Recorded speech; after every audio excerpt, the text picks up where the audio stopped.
নমস্কার। কলকাতাবাসী এবং হাওড়াবাসীর জন্য একটা অত্যন্ত সুখবর আছে।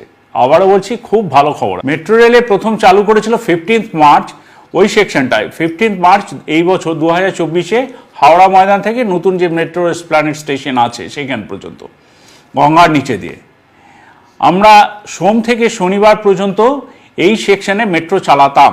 আবারও বলছি, চালাতাম। এবার নতুন খবরে আসি।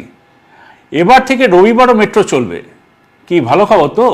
হাওড়াবাসী এবং কলকাতাবাসী সবার জন্য এটা ভালো। এবার থেকে রবিবারও মেট্রো চলবে, কিন্তু টাইমিংসটা একটু আলাদা। টাইমিংসটা যেটা হলো সেটা হলো দুপুর 2:15 থেকে রাত্রি 9:45 পর্যন্ত আমরা মেট্রো পরিষেবা দেব এই হাওড়া ময়দান এবং এসপ্ল্যানেডের মধ্যে। প্রত্যেক 15 মিনিট অন্তর অন্তর আপনারা মেট্রো পরিষেবা পাবেন 1 সেপ্টেম্বর থেকে। আবারও বলছি, 1 সেপ্টেম্বর থেকে মেট্রো পরিষেবা, যেটা এতদিন বন্ধ ছিল রবিবার দিন হাওড়া ময়দান থেকে এসপ্ল্যানেডের মধ্যে, সেটা চালু হয়ে যাচ্ছে। কিন্তু টাইমিংসটা আপনাদের একটু নোট করে রাখতে হবে বা মাথায় রাখতে হবে বা বন্ধুবান্ধবদের এখন থেকেই জানিয়ে রাখতে হবে যে মেট্রো পরিষেবা গঙ্গার নিচে দিয়ে পাওয়া যাচ্ছে দুপুর 2:15 থেকে রাত্রি 9:45 পর্যন্ত প্রত্যেক রবিবার এবং 15 মিনিট অন্তর অন্তর।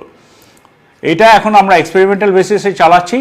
আশা করি আপনারা এই সুযোগ ভোগ করুন, ভালো লাগবে আপনাদেরও। আর কাজে তো রেলওয়ে আছেই আপনাদের সঙ্গে সঙ্গে, যে কোনো দরকারে মেট্রো রেল আপনাদের সাথেই আছে। দেখা হচ্ছে তাহলে মেট্রো রেলে গঙ্গার নিচে এই রবিবার থেকে।